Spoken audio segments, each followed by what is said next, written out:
Stronger.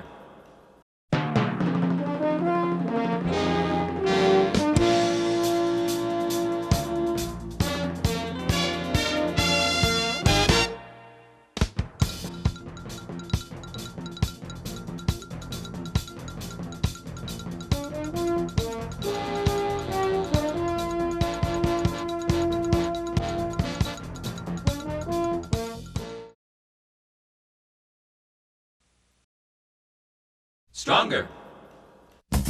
And now, this is News Views, a newscast for Champaign-Urbana, Illinois, and the world. This is Bill Ratner speaking.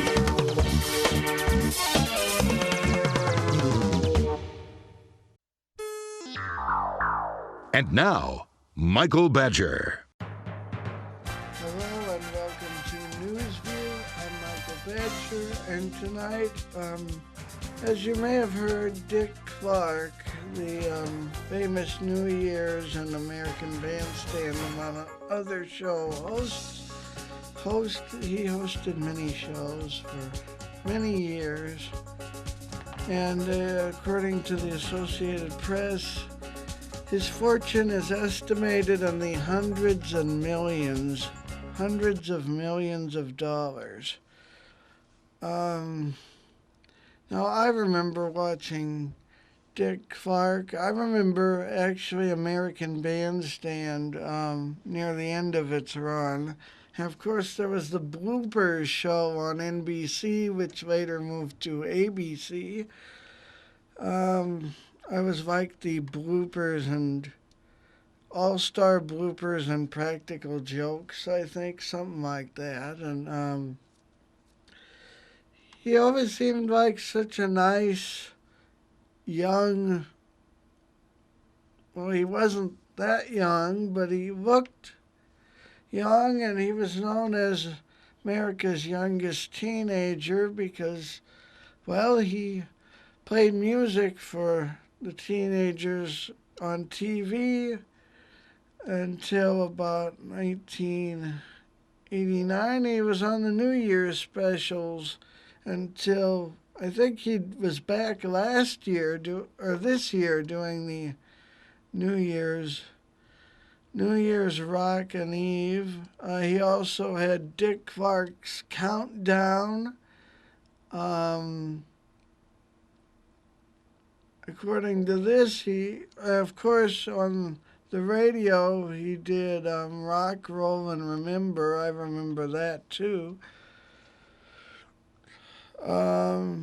But yeah, Dick Clark will be is missed by many a person. He really touched lots of people through the years on being on television and radio. And we move on now to Danville, Illinois. And Danville,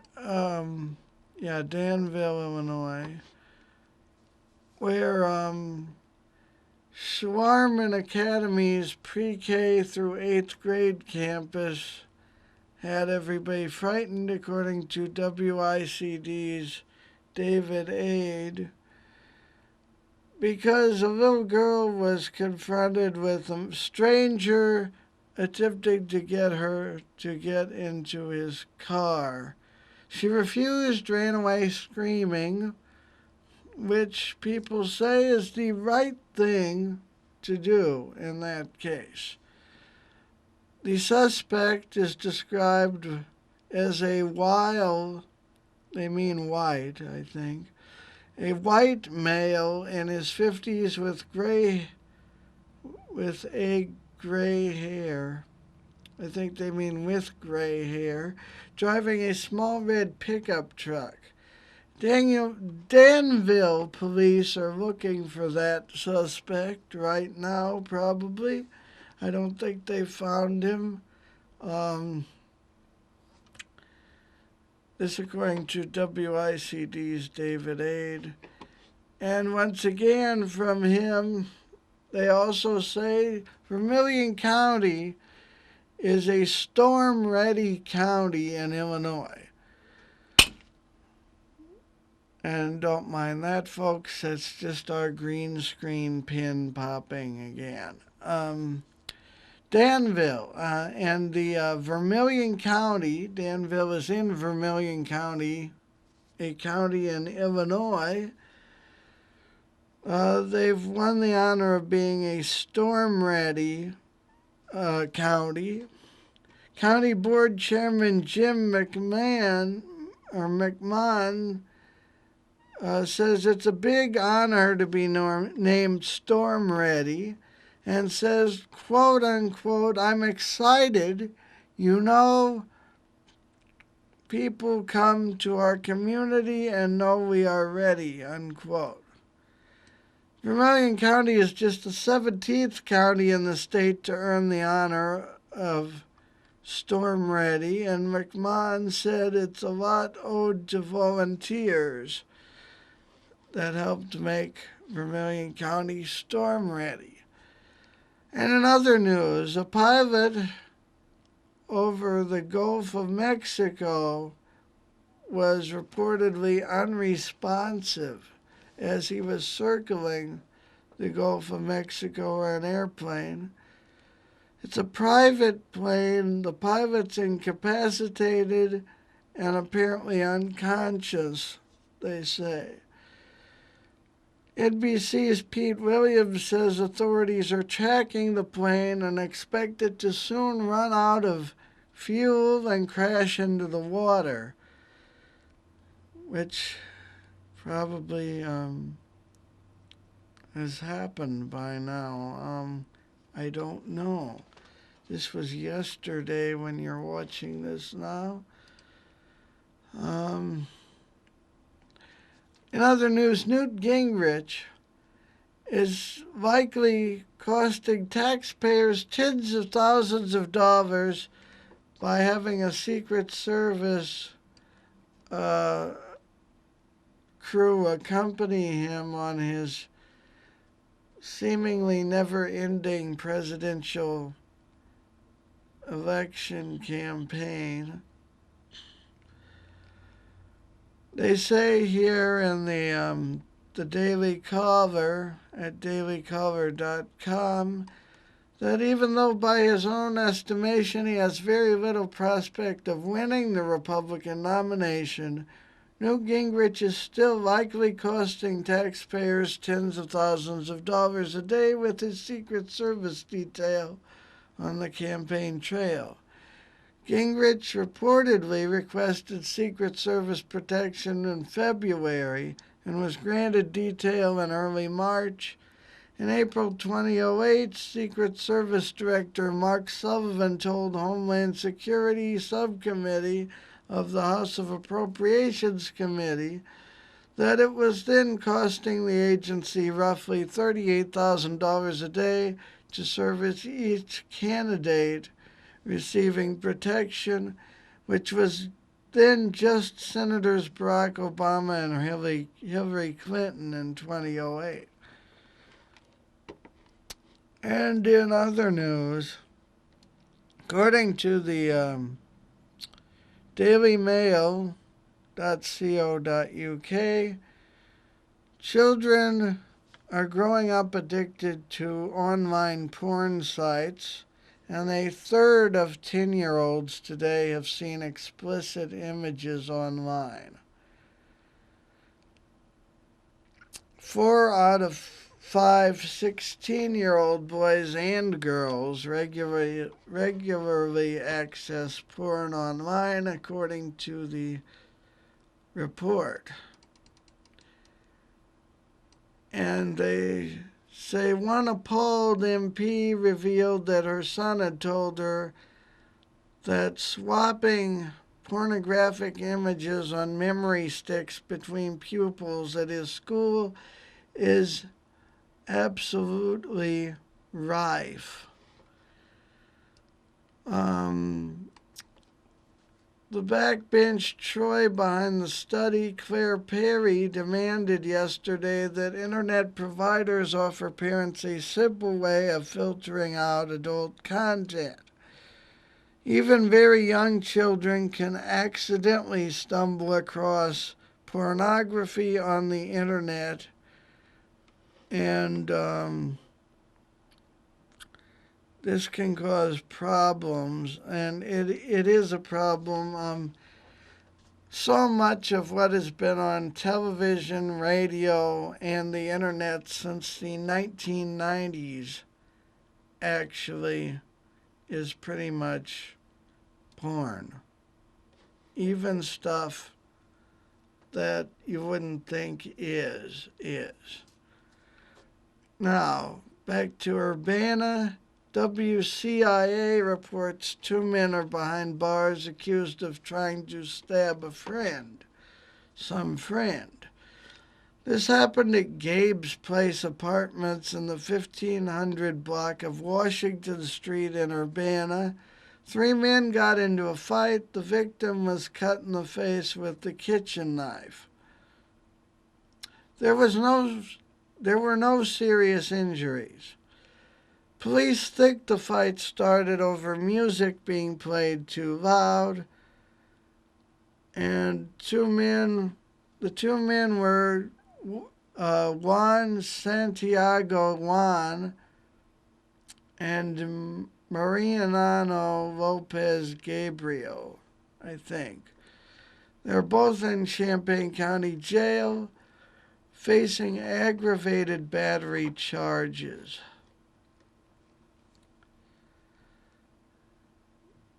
So I guess you can't have your music playing too loud,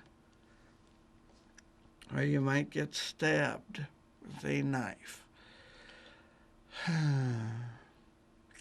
Macon County has selected a new GOP chairman. Members of the Macon County Republicans came together at a Decatur club Wednesday night to select a new party chairman. Newly elected Chairman Bruce Pillsbury says the first concern he has as head of the county GOP is to unify the Republican Party. He says that, quote, there seems to be a lot of distension with the current national situation, and a lot here in the state, I might add. What we plan to do is bring the party together and get organized in a better fashion, says Pillsbury. He will be one of several new chairmen in the newly drawn 13th district to decide who will replace the retiring Representative Tim Johnson, who will not be seeking re-election in November. This is a decision that can't be rushed.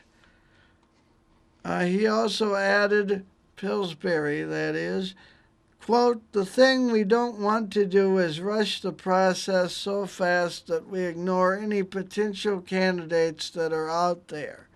We want to give everyone a free and equal chance and leave this as a very open process and not prejudice anyone in particular, he said. Leaving everyone in the Macon County GOP wondering who and when will their 13th district candidate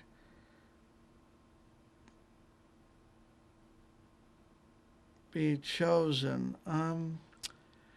Some of you all of you TV stations out there, I know this isn't easy. I probably couldn't do half the work you do, but some of you guys just are more prone to making grammar errors, I guess, than I am. I'm not saying I'm great at it, but when I'm reading these, I notice a lot of errors. We'll come back after this break with some weather and maybe some other things. I don't know. Stay tuned to Newsview.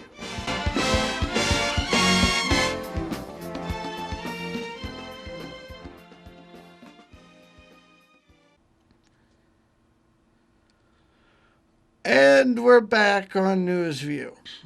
And now, before I give you my weather forecast, I'd just like to go through the TV station's websites. I've noticed some things.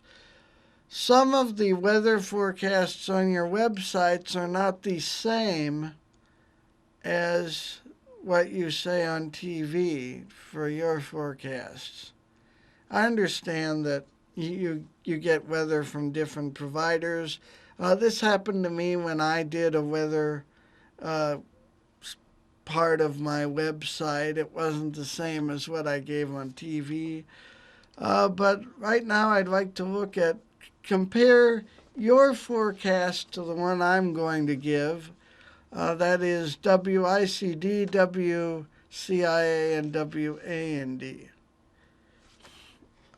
In that order for no particular reason. WICD15.com's weather page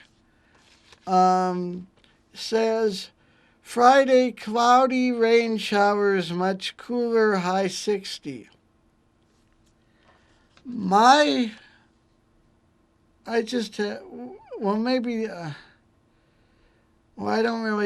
You don't have your Friday night unless you mean Saturday's low, which is going backwards from the way I've been doing my weather. Saturday, you say at Channel 15, partly sunny, cooler, low 37, high 57. My Saturday says high 56 and sunny.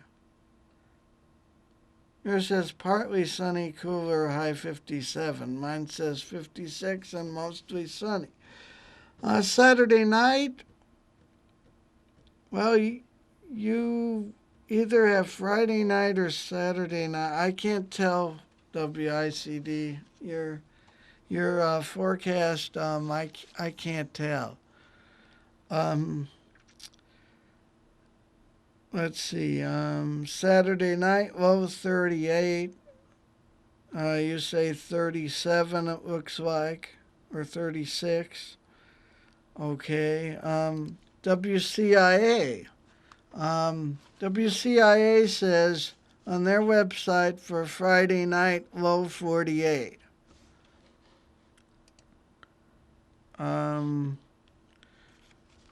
Low 48. What do I say? Friday night, 38. You say 48. That's 10 degrees difference. And I know that on the TV it's a little different. Channel 3 they divide the north from the south these days on their weather forecasts on TV. The southern viewing area for Channel 3 and the northern. There's a little bit of a difference. Yeah, I can see that. Channel 3 reaches far up north and surprisingly far to the south. You run into WSIL the further south you go. And let's see, WAND Saturday says high of 58. Mine says 56. And Saturday night, they say 39. I say 38. Not much difference. Oh, and I've been getting my weather from looking between NOAA and findlocalweather.com. So it's not exactly the same as either of those. I also look at what's going on. Right now it looks like it's pretty calm outside, I'd say. Well, here's your weather forecast from Michael Badger, me, that's me, on Newsview. Friday night, low of 38, mostly cloudy skies. Saturday, mostly sunny, 56 degrees Fahrenheit. Saturday night, low 38 degrees, partly cloudy. Sunday, mostly sunny skies, with a high of 59 degrees Fahrenheit, and Sunday night, low 39 degrees and partly cloudy skies. This has been your look at weather on NewsView. Thanks for watching NewsView, and now I'll just go over. Of course, you heard that former Vice President Dick Cheney. You might have heard this while we were showing Tim Johnson's stuff. I think this happened. Dick Cheney got a heart transplant, and let's see what else happened.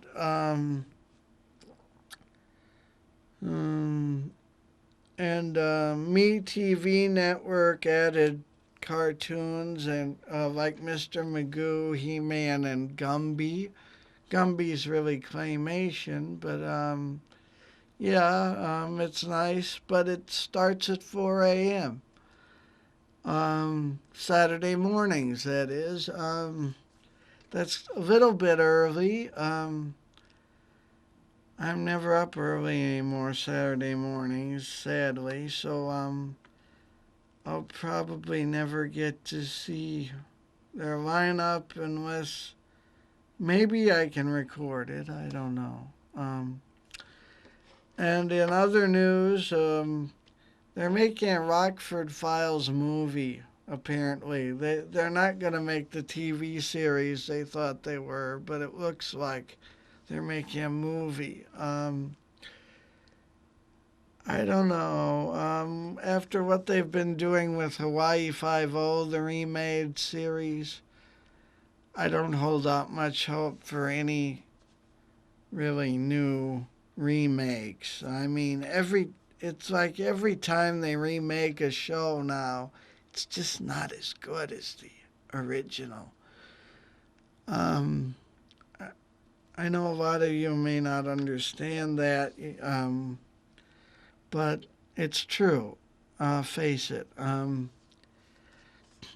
let's see, what else is there? Champaign will be having a recycling day, electronic recycling day again. This hasn't happened in a while. I believe May 5th. I could be wrong. You can email me any questions or comments at newsview@email.com. That's the address. And now you can follow NewsView on Twitter. I'm back on Twitter. That's right. And you could find me at NewsViewUrbana on Twitter. That's at NewsViewUrbana. Or NewsLook1 on YouTube.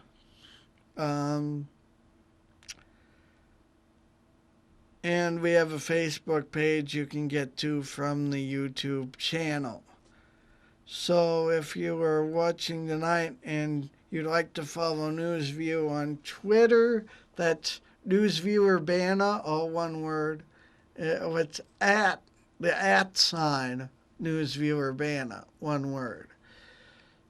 And on YouTube, it's NewsLook, and then the number 1, one word, NewsLook1. NewsLook, of course, is 2 words, but you put it together, there's no space. There's no space before the 1 either. It's just NewsLook1. Or you could probably find NewsLook1 by looking for NewsView in YouTube's search engine. Well, thank you for watching NewsView tonight. Have a great weekend, Champaign-Urbana, Danville, Decatur, Springfield, and everybody else in between who can see this on Friday night of April 20th, 2012. Very good night to you. This is Michael Badger signing off for tonight. Tune in again Monday nights and Friday nights on UPTV, which is Channel 6 on Comcast, and 99 on AT&T Uverse. And that's at NewsViewerBanna on Twitter and Newsweek 1 on YouTube. Good night.